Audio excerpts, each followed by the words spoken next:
कुछ चीजें ठोस होती हैं और कुछ शफाफ। लेकिन सोचिए, अगर कोई चीज एक ही वक्त में ठोस भी हो और शफाफ भी। तो आज हम शीशे की इसी हैरानकुन दुनिया में चलते हैं और देखते हैं कि आखिर हम उसके आर पार क्यों देख सकते हैं। जरा शीशे के इस सेब को देखिए।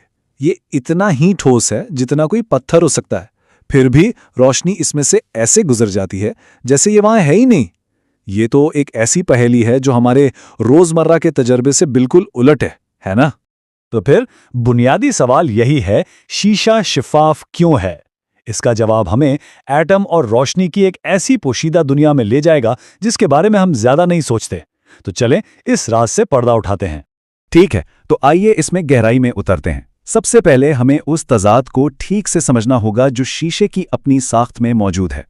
जब हम शीशे के बारे में सोचते हैं तो ये याद रखना जरूरी है कि ये कोई खाली जगह नहीं है।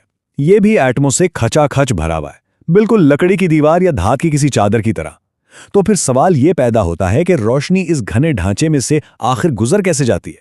इस राज को खोलने की चाबी बड़ी चीजों में नहीं बल्कि बहुत ही छोटी चीजों में है। हमें इस मसले को रोशनी के एक बुनियादी जर्रे यानी फोटॉन के नुक्ते नजर से देखना होगा। तो अब हम रोशनी के इस नन्हे से जर्रे के पीछे पीछे चलते हैं जब ये मादे की दुनिया से टकराता है। यकीनन ये सफर ही सब कुछ वाज़ेह कर देगा। अच्छा, तो ये फोटॉन है क्या? इसे यूं समझें कि ये तवानाई का एक छोटा सा पैकेट या बुलबुला है।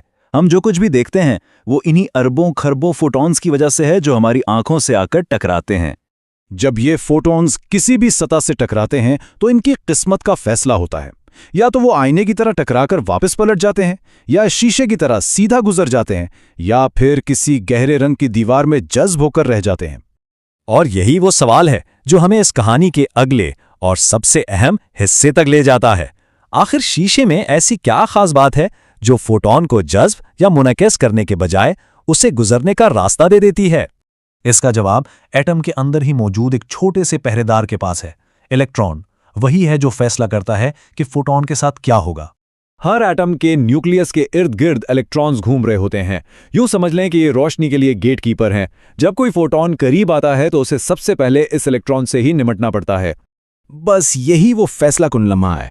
फोटॉन आता है, इलेक्ट्रॉन से मिलता है और 1 सेकंड के करोड़वें हिस्से में एक फैसला होता है। एक ऐसा फैसला जो ये तय करता है कि कोई चीज़ हमें शफ़ाफ नज़र आएगी या गैर शफ़ाफ।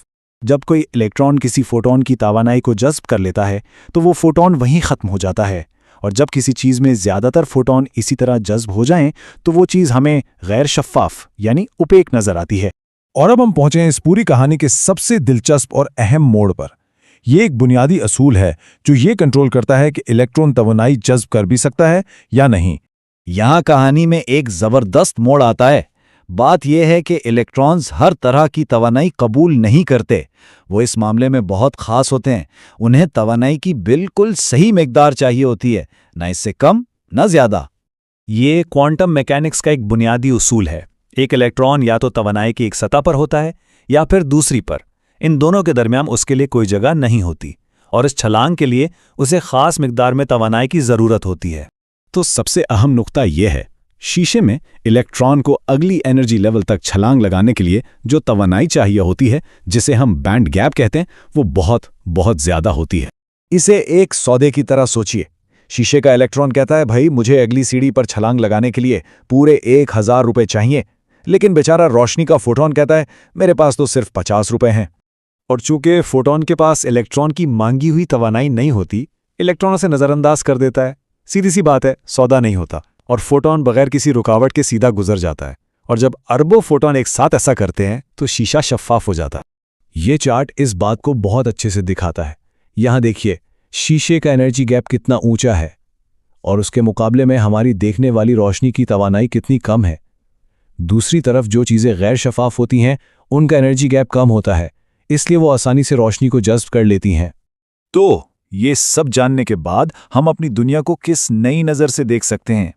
इस छोटे से क्वांटम उसूल के हमारी रोज़मर्रा की ज़िंदगी पर बहुत गहरे असर आते हैं। तो अगली बार जब किसी खिड़की के आर पार देखें तो ये याद रखिएगा कि आप किसी खाली जगह को नहीं देख रहे हैं। आप असल में अरबों एटमों को देख रहे हैं जो रोशनी के फोटॉन्स को एक साथ एक ही वक्त में मुस्तरद कर रहे हैं। ये सिर्फ एक दिलचस्प साइंसी हकीकत नहीं है, ये उसूल हमारी जदीद दुनिया की बुनियाद है। हमारी एनको से लेकर आलमी इंटरनेट की फाइबर ऑप्टिक केबल्स तक और हमारे स्मार्टफोन की स्क्रीन तक सब कुछ इसी अजीम तवानाई के फर्क की बदौलत काम करता है। और आखिर में एक सवाल जो सोचने पर मजबूर कर दे। हम जो रोशनी देखते हैं वो तो तवानाई के बहुत बड़े स्पेक्ट्रम का सिर्फ एक छोटा सा हिस्सा है। सोचिए अगर हम अल्ट्रावायोलेट या इंफ्रारेड रोशनी देख पाते तो हमारी ये दुनिया कैसी नजर आती। कौन सी चीजें जो अब हमें बिल्कुल शफाफ लगती हैं शायद वो ठोस और गैर शफाफ दिखाई देती।